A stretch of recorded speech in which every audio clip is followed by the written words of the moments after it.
작년에는 이제 한국사 교과서 바꾸자라는 시리즈를 이제 신년 초 기획으로 했었죠. 이제 올해는 제가 역사 공부하자는 기획을 좀 하려고 합니다. 제가 여러 분들을 만나보면 이구동성으로 하는 말씀이 있어요. 자기는 역사학을 전공 안 했다라고 하는 말이죠. 그래서 역사학을 전공 안 했기 때문에 역사에 대해서 말하기가 힘들다. 이제 그런 이야기 드린데요. 그런 이야기를 자체가 이 역사학과 사람들, 세층 식민사학자들이 만들어 놓은 하나의 장치죠. 예를 들어서 우리나라 사람 누구나 뭐 정치에 대해서 이야기하고 경제에 대해서 다 이야기하지 않습니까? 그 다음에 문화에 대해서 다 이야기하잖아요. 그럼 나는 정치학과를 안 나왔기 때문에 정치에 대해서 말할 수 없다. 이렇게 말하는 사람 없지 않습니까? 유독 역사에만 그렇게 말하는데 그렇게 말하는 나라도 사실 한국밖에 없어요. 왜 그러냐면 식민사학하는 사람들이 일반 국민들이 역사에 대해서 알면은 곤란해지는 겁니다. 그래서 역사는 공부하지 말고 자기네가 공부한 것만 그냥 따라서 외우면 된다라고 하는 시스템을 가지고 대일항쟁기 때부터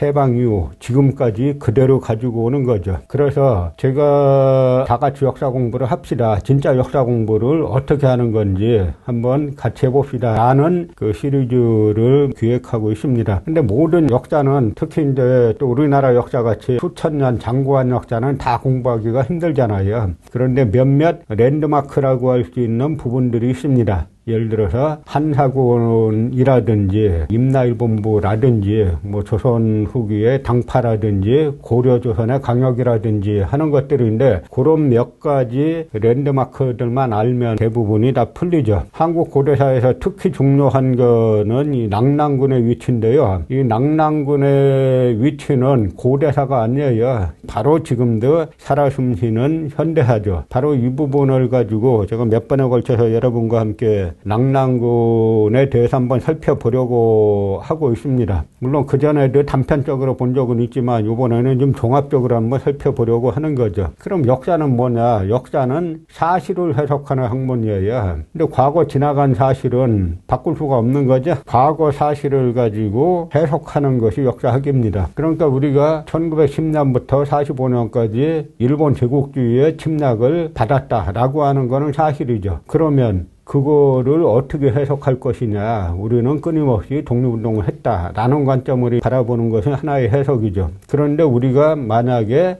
식민지가 아니었는데 식민지였다라고 거짓말이 시켜놓고 해석한다 그러면 그때부터 역사가 아니게 됩니다. 그래서 역사 해석을 하는 두 단계가 있어요. 사실은 세 단계죠. 뭐냐면 과거 사실을 탐구하는 것, 과거에 실제 어떤 일이 있었는가를 탐구하는 게 있고 또 하나는 그 과거 사실을 해석하는 거죠. 그럼 과거 사실을 해석해서 뭐 하느냐? 결론은 우리가 미래에 어떤 길로 가야 될 것인가를 선택해야 되기 때문에 역사를 공부하는 겁니다. 그런데 과거 사실을 알려면 가장 중요한 게 뭐냐면 시간과 공간이 일치가 돼야 돼요. 낙랑군에 관한 문제도 다 마찬가지입니다. 낙랑군이 왜 중요하냐면 낙랑군이 설치된 곳이 어디냐면 바로 그 위만조선의 도읍지 그 자리에 설치됐다라고 하는 거기 때문에 위만조선의 도읍지가 어딘가 그리고 그 도읍지에 설치했다는 낙랑군 특히 낙랑군을 다스렸다는 조선현이 지금 어디에 있는가라는 게 중요하죠. 그런데 2017년에 시진핑 중국 국가주석이 당시 트럼프 미국 대통령을 만나가지고 한국은 중국의 일부였다 그랬어요. 그것도 북한만이 아니라 남한까지 다 포함한다. 그런 이야기를 했습니다. 그래서 트럼프 미국 대통령이 뭐라 그랬냐면 시 주석이 한반도 역사를 말하며 한국은 사실 중국의 일부였다고 말했다. 트럼프가 이를 듣고 나서 북한 문제가 쉽지 않다는 걸 알게 됐다. 이렇게 말했습니다. 그러면 한국이 중국의 일부였는가? 트럼프가 이렇게 말했으면 가장 분기탱천해가지고 반박해야 될 사람들이 누굽니까? 이 나라 역사학자들이죠. 그런데 역사학자들은 꿀먹은 벙어리였어요. 제가 속해 있는 한가람 역사문화연구소만 서대문에 있는 순국전열 기념관 지하 강당에서 시진핑 망원 규탄대회를 했을 뿐이죠. 역사학계는 침묵했습니다. 왜 침묵했냐? 자신들도 알아요. 시진핑 말이 어디서 나왔는지. 논리는 자기들이 제공했다는 거죠. 그런데 이 시진핑 망언에는 그야말로 아무 말도 못하고 있던 남한 역사학계가 2018년 그 이듬해에 아주 분기탱천해가지고 감사원 앞에 가서 막 여기저기 감사해달라고 난리 쳤어요. 이름은 각종 비리 의혹 이랬는데, 이때 인터뷰한 사람의 말을 들어보면 뭐냐면 고려 조선 강역이 지금의 두만강, 압록강, 북부까지 있었다라고 하는 고려 강역을 연구한 사람들을 처벌해달라는 거예요. 여러분, 이게 정상적인 상황으로 보이십니까? 고려 강역이 압록강, 두만강 북쪽까지 있었다는 것이 이 사람들에게, 이 다들 대한민국의 유수한 대학의 교수들이에요.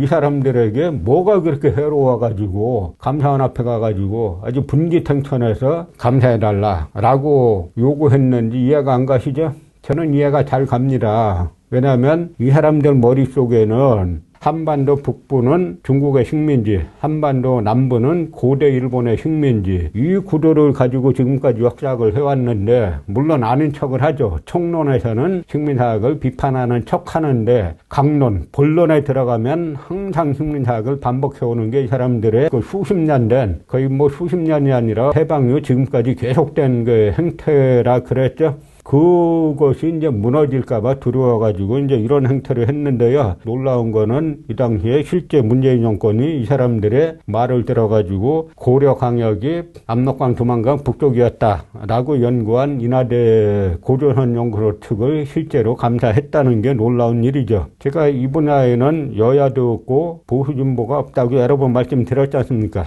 그러면 낙랑군에 대해서 한번 찾아보면은 뭐냐면, 모든 역사는 어떻게 보면 법정에서 재판하는 거하고 똑같아요. 육하원칙이 맞아야 됩니다. 그러면 낙랑군에 대한 육하원칙이 있어야 되죠. 그 육하원칙 따져서 한번 살펴보면 누가 낙랑군을 설치했냐? 한나라 때 한무제가 설치했어요. 맞아요. 이건 식민사학도 맞습니다. 그럼 언제 설치했냐? 이 사람들은 서기년 109년 또는 서기전 108년부터 서기 313년까지 낙랑군이 설치되어 있었다라고 하는데, 이건 나중에 살펴보겠지만 이건 거짓말이죠. 또 하나, 어디에 설치해 있었냐? 평양이라고 하는데 이거 거짓말입니다. 나중에 살펴보죠. 무엇을? 그러니까 한나라가 위만조선을 무너뜨리고 식민지 낙랑군을 설치했다는 거죠. 그건 맞아요. 그럼 어떻게 낙랑군을 설치했나? 위만조선의 수도를 함락시키고 그 자리에 설치했다는 겁니다. 그건 맞아요. 그 위치가 평양이라는 게 거짓말이라는 거죠. 그 다음에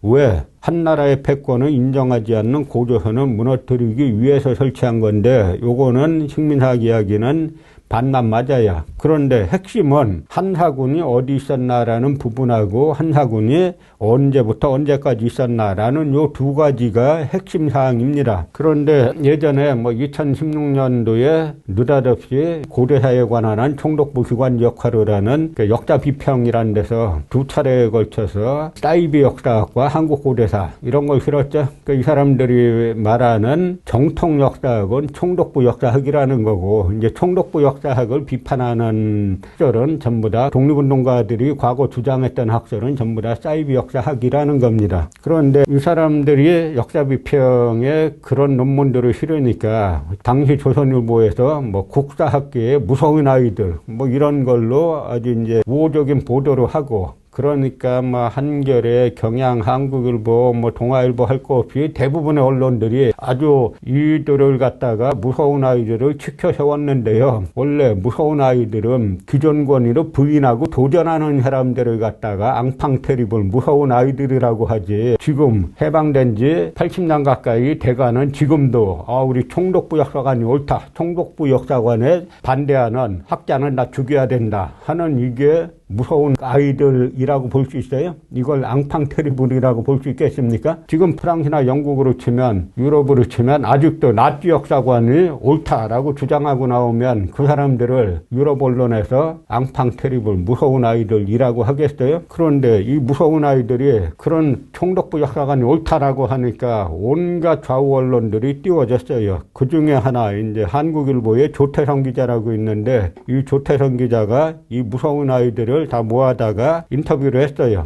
바로 조태성이 질문합니다. 동북아 역사지도 사업에서 논란이 됐던 낙랑군 위치 문제는 어떻게 보나. 이 동북아 역사지도 사업, 제가 여러 번 말씀드렸죠. 나라 돈 47억 원을 가지고 동북아 역사지도로 만들었는데 전부 다 북한 강역, 심지어 경기도까지 전부 다 중국 땅이었다라고 그려놓고 독도는 끝까지 안 그려왔다 그랬죠. 그래서 할 수 없이 마지못해 이 지도를 폐기 처분했더니 이 나라 언론들이 왜 이 지도를 폐기 처분했냐고 총출동하고 나왔죠. 이게 우리나라 이제 언론 현실입니다. 그러니까 OECD 국가 중에 언론 신뢰도가 최고 바닥인 이유가 저는 정치적으로 한쪽 편에 들었기 때문이 아니라 바로 이 기본적인 진영을 뛰어넘는 이 역사관에 있어서 아직까지도 총독부 역사관을 보수진보 언론이 옹호하니까 전 그런 신뢰가 바닥났다고 봐요. 그랬더니 물론 위치 문제 어떻게 되냐면 평양에다가 딱 그려놨어요. 평양이 근거대라 하니까 전혀 못 됐죠. 안정준이 낙랑군이 평양에 있다는 건 우리뿐 아니라 제대로 된 학자는 모두 동의한다. 100년 전에 이미 논증이 다 끝났다. 바뀔 가능성이 거의 없다고 보면 된다. 그러니까 김재원이 100년 전이라 하니까 자꾸 친일하학 소리 듣는다. 하하. 그러니까 규경량이 그러면 200년 전 조선 실학자들이 논증을 끝냈다라고 하자. 이따위 이야기를 하고 나서 다들 이 당시는 시간 강사였는데 안정준이는 서울시립대 교수로 가고 이 규경량이는 그 카톨릭대 교수로 갔어요. 이 시스템이 있는 겁니다. 아직까지 한국 사회를 누가 지배하는지를 잘 말해주고 있는 거죠. 이 친일 카르텔이 얼마나 우리 사회에 막강한 힘을 가지고 있는지를 아주 잘 말해주는 사례죠. 그런데 그건 둘째치고 역사학적 관점을 가지고 말하려면 뭐냐면 낙랑군이 평양에 있다는 건 1, 2, 3 이러한 사료에 나온다 이렇게 말해야 되는 거죠. 낙랑군이 평양에 있다는 건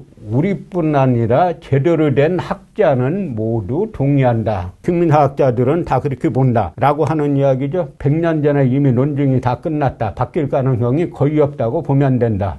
이 사람들 아주 자주 하는 이야기가 그거 이미 끝난 문제야. 끝난 문제라고 말하려면 모두가 동의해야 되는 거죠. 모두 동의하는 명제는 뭐예요? 아까 말씀드린 것처럼 1910년부터 1945년까지 일본 제국주의가 한국 지배했어요. 그 사실 부인합니까? 아무도 부인 안 하죠? 역으로 1392년부터 1910년까지 조선과 대한제국이 있었어요. 그 부인합니까? 부인 안 하죠? 이런 게 끝난 논제죠, 명제죠. 그런 게 논증이 끝났죠. 근데 이거는 과연 논증이 끝났나? 식민사학자들끼리는 끝났다는 거죠. 이게 이제 일본 식민사학계가 그린 낙랑군인데, 낙랑군은 어디 그려놨어요? 이렇게 한반도 북부에 걸치게 이렇게 그려놨죠? 이건 중국에서 동북공정 차원에서 주장하는 낙랑군인데요. 낙랑군, 어디 이쪽에 그려놨죠? 평양에. 그러고 한사군을 갖다가 전부 다 선도, 낙랑, 진본, 임둔 다 한반도 이쪽에 걸치게 그려놨죠. 그런데 여러분 나중에 여기에 갈석단이라는 표시가 있는 거를 주의해서 봐주시기 바랍니다. 지금 하북성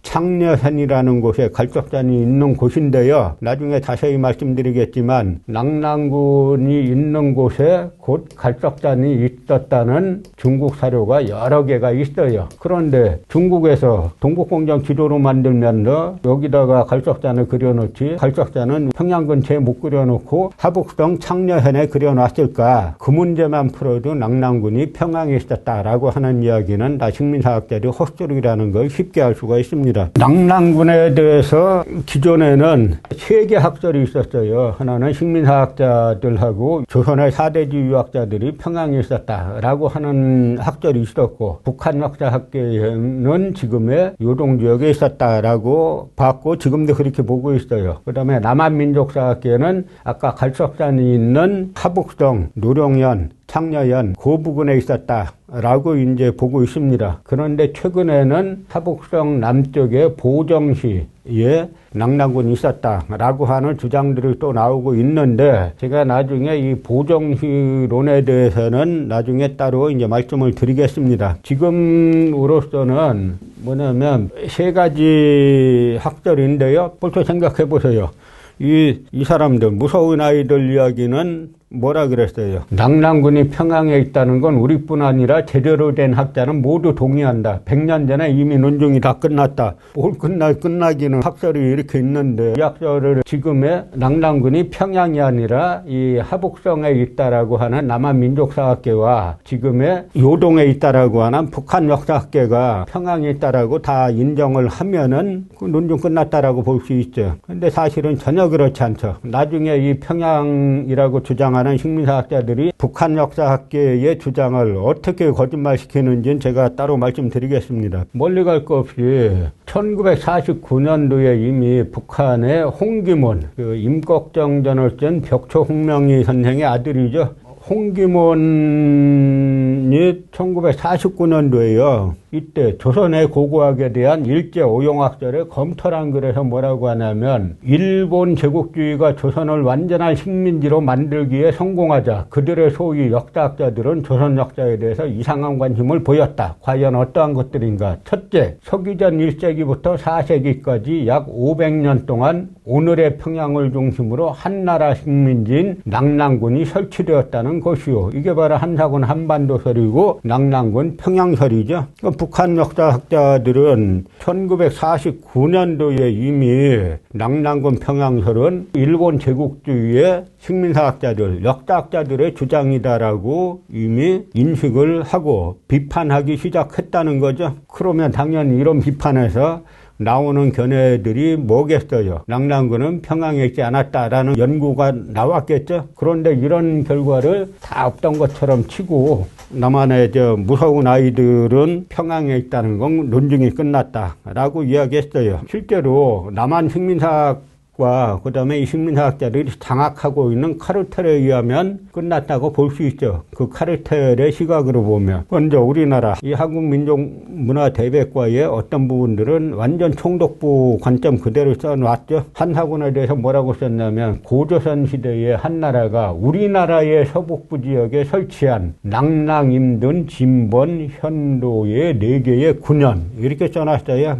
우리나라의 서북부 지역에. 그러니까 중국에서 동북공정을 하다가 요즘 얘기 안 하잖아요. 왜 안 하냐면, 그때도 알고 있었는지 모르겠는데 중국에서 한국 학자들 서로 연구하다 보니까 자기네가 할 말 다 해주는 거예요. 이 민족문화대백과 해전의 이런 설명들은 중국 동북공정 한국 지부에서 만들었다 그러면 딱 정확한 사전이죠. 그런데 그 뿌리를 찾아보면 전부 다 이병돈이, 이기백이니 하는 사람들이 있는데요. 이병도라는 사람이 한국사 대관이란 책을 써요. 대관, 크게 본다는 건데 바꿔야 돼. 이름은 한국사 효관으로. 전부 다 반도사로 가져놓고 나서 보기는 대관. 그러니까 식민사학자들이 온통 식민사학 다 해놓고 나서 폼으로는 민족사학자를 존경받고 싶어하는 거하고 똑같은 책 제목이죠. 한사군의 위치는 낙랑군은 대동강, 이렇게 써놨죠. 나중에 제가 낙랑군뿐만 아니라 진봉군, 임동군 위치에 대해서 다 이 방송에서 말씀드리려고 합니다. 이병도가 이렇게 하니까 그 제자인 이기백이 한사군의 위치는 낙랑군이 대동강역의 고조선 지방. 그러니까 이걸 갖다가 그 무서운 아이들이 그냥 따라가지고 이제 외우는 거죠. 그러면 낙랑군이 어디에 있었는가라고 하는 거는 이병도 순석호가 뭐라고 했는지, 또는 이병도의 스승인 일본인들, 뭐 이만희시 류라든지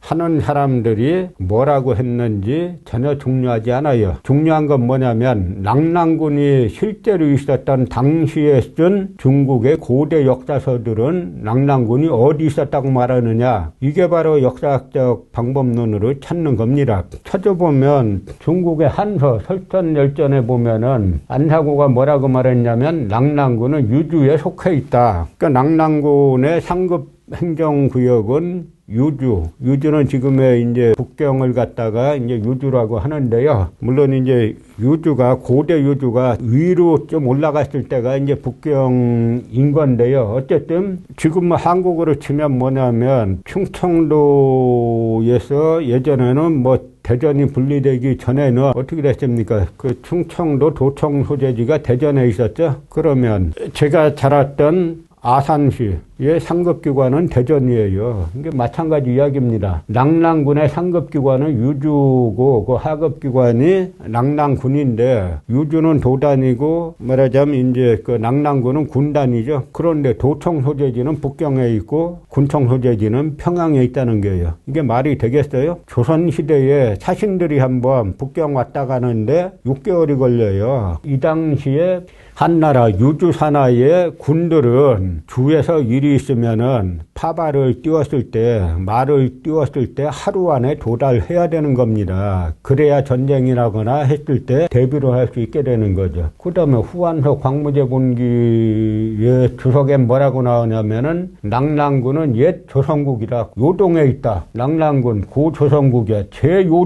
요동에 있다. 라고 요동에 있다라고 써놓잖아요. 제가 여러 번 말씀드렸지만 고대 요동은 지금의 요동하고 다르다 그랬죠. 그 지도로 한번 말씀드리면요. 이 지도로 보면은 현재는 여기가 그 요동반도인데 요동반도 흐르는 요하라는 강이 있어요. 이 요하의 동쪽을 요동이라고 하고 서쪽을 요서라고 하는데 과거의 요동은 이쪽이 아니에요. 과거의 요동은 이 일대인데 그건 어떻게 알 수 있냐면 서초패왕 항우가 이제 중원을 차지하고 나서 자기 부하들을 갖다 각 지역의 왕으로 보내는데 장도라는 인물을 요동왕으로 삼아서 보냅니다. 그런데 장도가 요동국 수도인 무종이라는 곳으로 가는데 무종이 어디냐면 지금의 천진시 옥전이라고 있어요. 여기가 무종이다라고 중국 그 학자들 책에 나와 있어요. 그러니까 고대 요동은 이쪽이죠. 그런데 지금 요동이라고 치더라도 이 평양은 아니잖아요.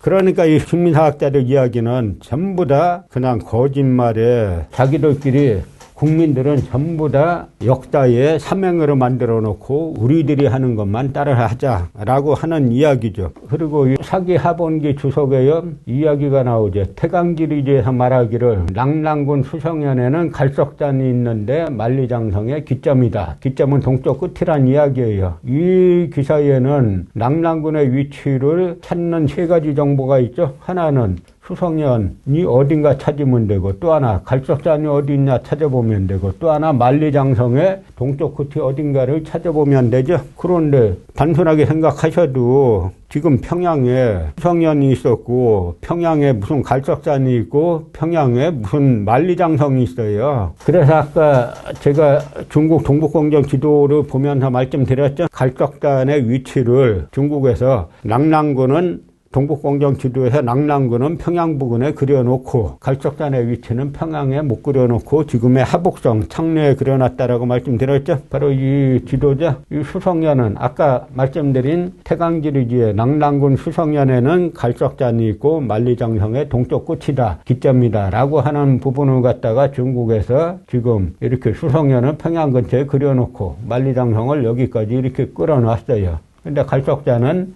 여기다 못 그려놓고 여기다 그려놨죠. 왜냐? 갈석산은 중국에서 너무 유명한 산이기 때문에 고대부터 지금까지 이름도 갈석산이에요. 사마천의 사기에도 갈석산이 나오고 그전에는 이 서경이라는 중국의 고대 유학서에도 나오죠. 청사고, 중국 25사 중에 청사고에도 그대로 갈석산이 나오기 때문에 이 갈석산은 평양 부근으로 끌어놓지 못했어요. 그런데 요즘 남한 식민사학자들까지 만리장성이 여기까지 와 있었다라고 주장하니까 중국하고 일본에서 지금 만리장성이 북한까지 와 있었다라고 지도를 만들어서 전 세계에 퍼뜨리고 있는 중이죠. 그런데 이 중국 사료들이 말하는 낙랑군의 위치는 어디냐? 바로 이 갈석산이 있는 하북성 노령현, 여기를 갖다가 명나라 청나라 시대에는 영평부라고 했는데요. 중국의 여러 사료들이 낙랑군 조선현은 바로 이 지역에 있었다라고 말해주고 있어요. 여기에 있었다라고 말하는 자료 빵개입니다. 한 개도 없어요. 오직 이 나라 식민사학자들만 낙랑군은 평양에 있었다라고 주장을 하죠. 그래서 2015년에 북경 지역에서 아파트를 지려고 하다가 유물조사를 했더니 북경 대흥구 황천진이란 곳에서 그 발굴을 하는데 유물이 쏟아져 나왔어요. 그 중에 하나가 뭐냐면 539년에 사망한 한현도란 사람인데 이 한현도 사람을 낙랑군 조선현 사람이라고 뜬 벽돌이 나왔어요. 명문이. 근데 아까 우리나라 식민사학자들은 낙랑군이 언제 있다 그랬어요. BC 108년에서 그 다음에 AD 313년까지 낙랑군이 있었다 그랬죠. 그런데 539년이면 이 사람들이 얘기하는 때보다 200년 후에도 낙랑군이 있었다는 것을 말해주고 있죠. 낙랑군 조선한 사람이라고 말하고 있지 않습니까? 그러니까 간단하게 살펴봐도 앞으로 몇 가지 관점으로 살펴볼 건데요. 간단하게만 살펴봐도 낙랑군이 지금의 평양에 있었다라고 하는 남한 식민사학자들, 무서운 아이들 이야기는 다 헛소리란 걸 알 수 있죠. 그래서 결국은 낙랑군이 지금의 평양이라고 주장하는 거는 결국 시진핑이 트럼프에게 한국은 중국의 일부였다라고 말하게 되는 아주 핵심 요소 중에 하나죠. 그런데 이 나라는 참 이상한 나라예요. 제가 볼 때는 정상국가가 아니고 아직까지 한국은 역사에 관한 독립국가 아니에요. 물론 이쪽 운동하는 분들은 어느 정권 들어서든지 간에 정권에 기대가지고 뭐 할 생각하지는 않습니다. 그러나 정상국가면은 이 정권이 들어섰던 저 정권이 들어섰던 이 나라가 정상적인 독립국가면은 국고가 지원될 때 나라 역사 팔아먹는 쪽에 지원돼야 되겠어요? 바로 이제 이것이 여러분들이 스스로 이제 저와 함께 역사 공부를 해가지고 스스로 역사학자가 돼야 되는 겁니다. 이 독립운동가들이 다 역사학자였어요. 역사학이라는 게 뭐 별겁니까? 사료를 찾아서 사료를 볼 수 있는 능력이시면 바로 역사학자가 되는 겁니다. 그래서 그 방법을, 사료를 어떻게 찾는가 하는 방법을 제가 이 시리즈를 통해서 이 낙랑군 하나를 가지고 여러 차례에 걸쳐서 말씀드리려고 합니다.